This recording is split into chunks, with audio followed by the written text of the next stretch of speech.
Good morning. How's your day going? I hope everything is well. Thank you for giving me a few minutes of your time to check out where I am with the single ladies and my man matte project pan. I am really digging this whole concept. It was started by Amanda D and Jessica Lee, so I'm going to go on and link their channels at the end of this video as well as the description box below, along with the other ladies who have jumped in. It has been wonderful to really dive in and just try some different things. For example, like this past month, I've been wearing this very St. Patrick's Day inspired look. And so I know usually I do my updates a little bit later than the beginning of the month, but I'm kind of itching to get a move on and kind of shake things up and switch to a different look. So let me take you through with the Man Matte, my Anastasia Beverly Hills Subculture palette. I have really been working hard on this the last month, and I've made a lot of progress. So let me show you where the palette was back in the end of February, early March, and then we'll see where the palette is today, because it's going to be a pretty big change.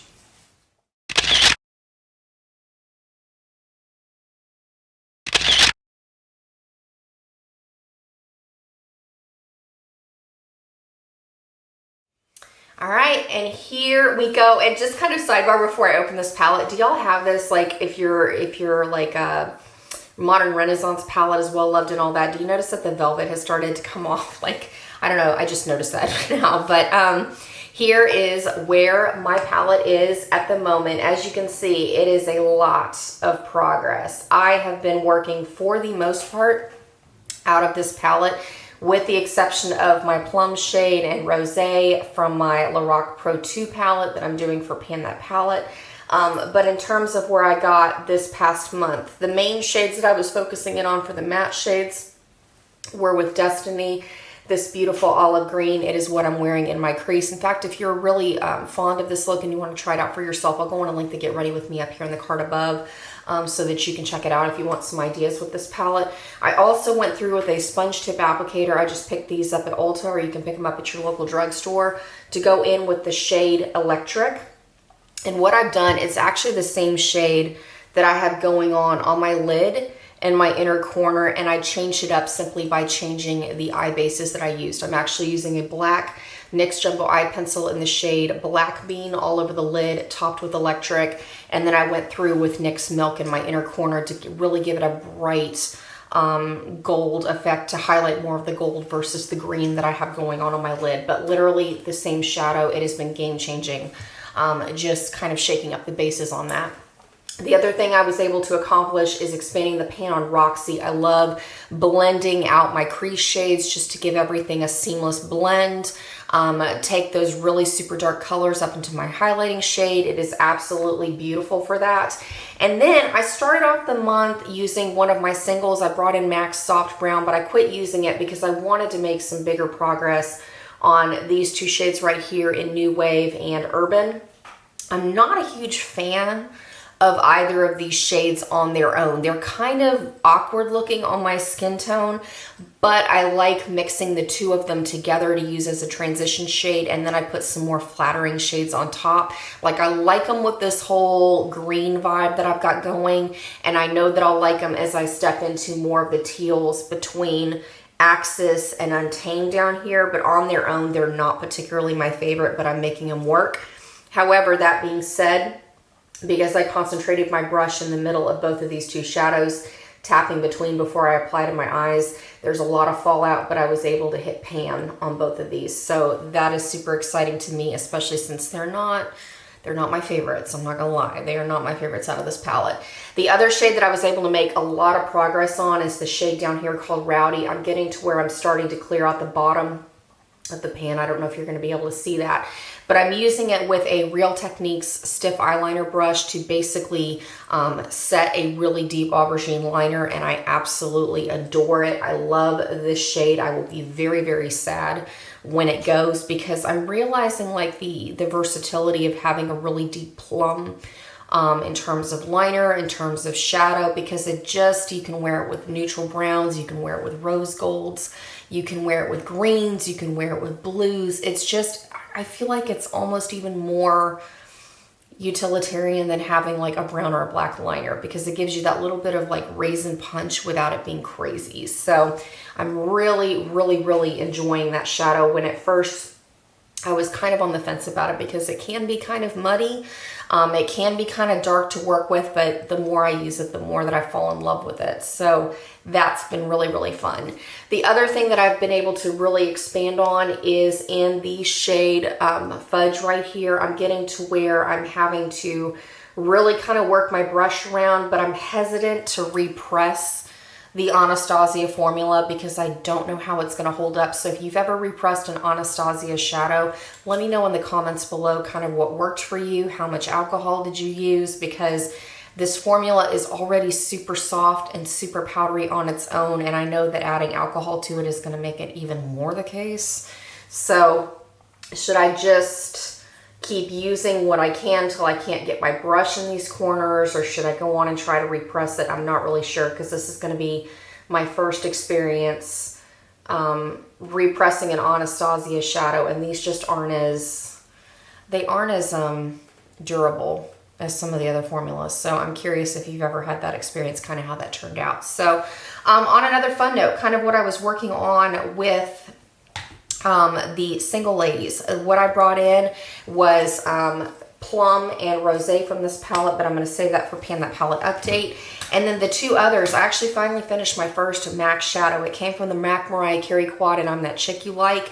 And this is what the palette is looking like now. I finally finished that shade. I am so happy. It is my very first MAC shadow to ever finish. And these pans are deep. I mean, look at that. I just like, as soon as I finally saw one of the sides of the pan, I was like, holy cow, that is so deep. It's no wonder it takes so long to hit pan in a MAC shadow, and especially when you get those like really dry matte formulas, it takes eons. So that is super exciting. And I'm thinking I'm probably going to bring in these two shades and continue using them throughout painting projects. I'm not really sure about this warm brown over here because there's just enough sparkle in it that I'm not super crazy about it, but we'll see if I can make it work. But that was super incredibly exciting. And then the other things I'm going to go on and phase in for the next month of this challenge. So in terms of what I'm thinking with the Anastasia Subculture palette, I really want to do a sultry palette vibe. I'm going to go on and put a picture over here of some of those shadows because I really want to go in hard with the shade Silver, possibly even Nectar and Cocoa from my Lorac Pro 2 palette, knock them out and finish them because I really want to kind of get a move on that palette. Maybe even bring in another palette to pan since I have so much in there. So in terms of what I'm going to be working on from my Subculture palette, I really, actually, let me pull up the picture of some of these shades because I don't have this palette on hand to show you. However, that being said, I wanted to go off swatches that are kind of similar to my skin tone and see how I could shop my stash. So the first thing that I was kind of thinking in terms of the Subculture palette is going through with the shade Mercury. I know it's going to be a little bit darker than Twig, but I thought that might be kind of fun as a way to step into this shade in a major way and use it with the Silver from my Lorac Pro 2.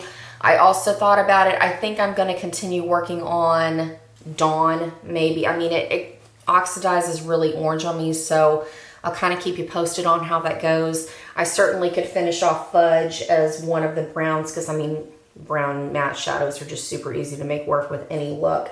And then the other thing I was kind of thinking of phasing in is Adorn up here. It's this really metallic bronze shade, and I kind of want to play with it on different bases like I did with the electric shade.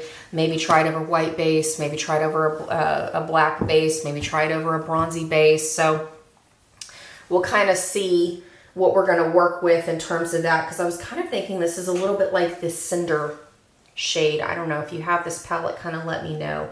And then in terms of singles, I really wanted to bring in a couple of things from my collection because since I finished off the matte brown shade that was in this palette, I pulled in a Too Faced shadow from the Peachy Mattes, I think, and it's the shade Chocolate Dipped. I've actually been working on this if I want to zing up my outer corner a little bit and I'm tired of using Fudge, or if I want to just easy brow powder, this is super fun. Or if I want to have a brown liner, if I'm just not feeling the purple liner that day. Love, love, love this shade. So I want to see if I can hit pan because I've actually been working on the top corner since I've been using a stiff brush. So we'll see what I can do. Then another single lady that I want to bring in, I was kind of looking at the shade Bloom from the Sultry palette, and I'm feeling like Roxy's a little too orange. Correct me if I'm wrong, but I'm just kind of feeling like there's a lot more pink in what I see to that kind of corally vibe.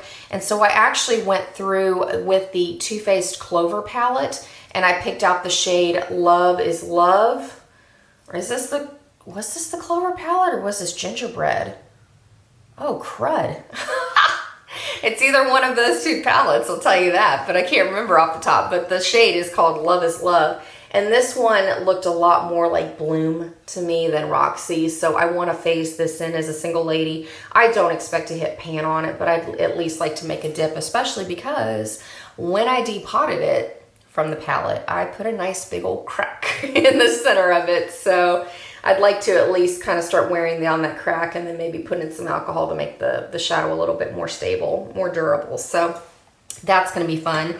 And then I also wanted to bring in a matte black because there is that shade called Noir in the Subculture palette. And so I pulled out the licorice shade from my Too Faced Semi-Sweet Chocolate Bar palette since it's one of my older black shadows.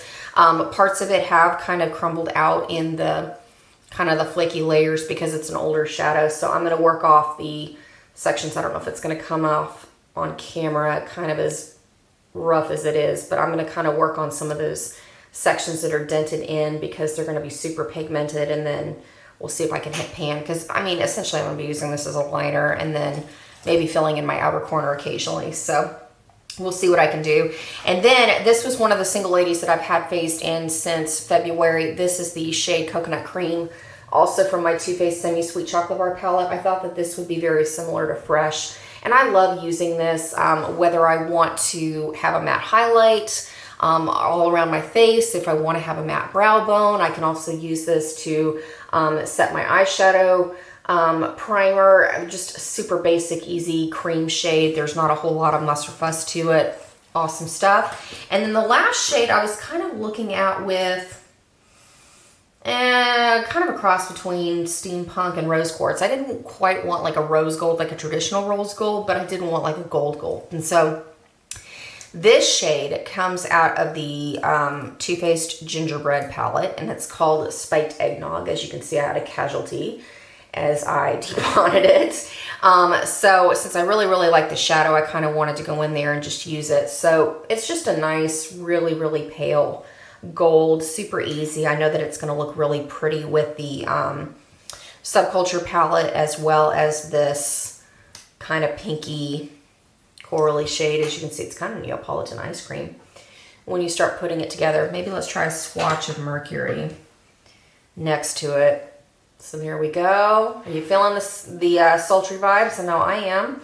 And then definitely let's bring in the silver from the Lorac Pro 2 so you can really see this start coming together. That's what makes it so fun about shopping our stashes. There's the silver with the bloom and the golds and the kind of the cream, and then put a matte black in there. And then I was also thinking with a darker kind of shimmery black.